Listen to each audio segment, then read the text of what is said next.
Right, so I felt like doing a little kind of rant video because I want to.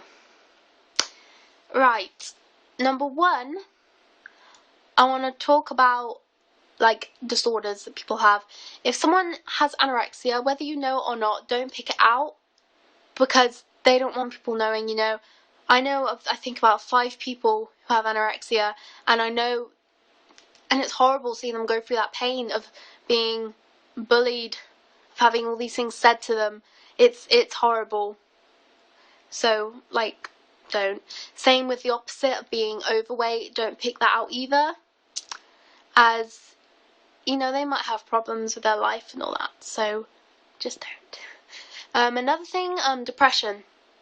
What annoys me so much is when people go, oh, I'm feeling so depressed. It's like, no, you're not.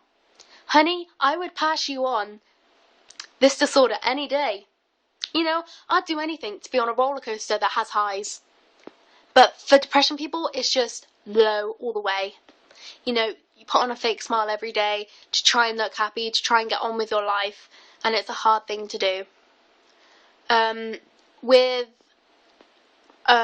anxiety, I have slight anxiety. I don't like going to school that much. I used to be like, oh yeah, my friends, but I'm always worried about what people think about me. That's constantly what I think about, you know, when anyone picks out any single thing about me, I get worried, I go home and I cry. And, you know, I don't really like that, I suppose. Another thing is self-harm. That self-harm isn't just cutting, it can be bruising, it can be burning, it can be hurting yourself in any way, basically, scratching yourself, pulling your hair. It can be anything. And with that, like, it's hard to get on with, I suppose, because you're constantly worrying about what people are saying, you know, what people are thinking. You know, if people know, I suppose that's what happens, really. You're just constantly thinking about that, if people can see that kind of stuff.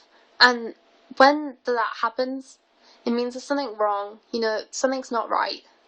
So if you see someone with scars on their arms or with bruises, abnormal amount of bruises and all that, don't go to your friends and say, oh, this person's doing stuff themselves.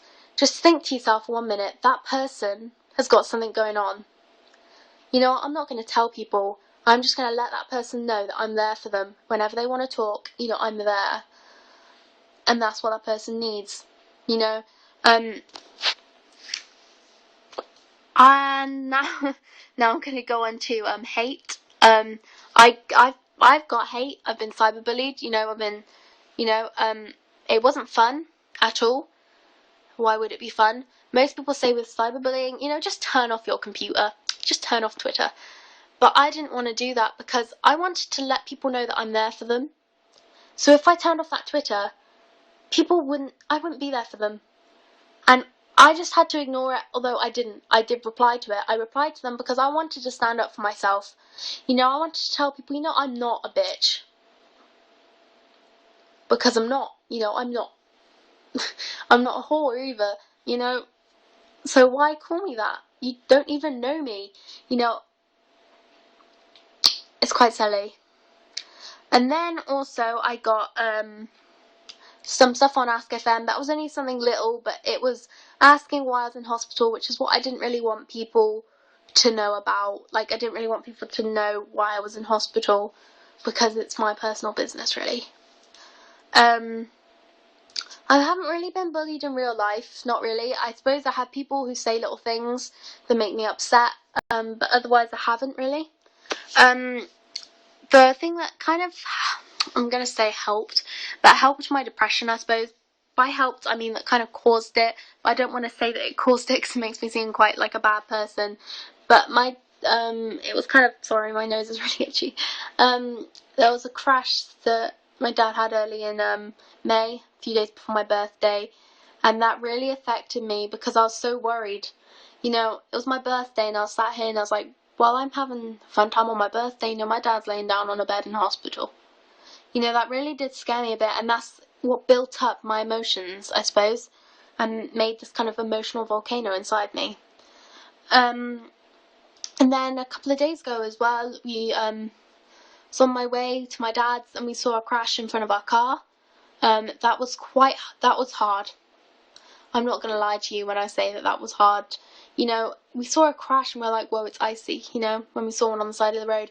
We carried on, and then this person just came off their bike in front of our car, and it wasn't a serious accident, but I couldn't help but almost want to cry, you know. I was kind of shaking, I was worried, I was like, whoa, you know, we just saw someone just go over on their bike.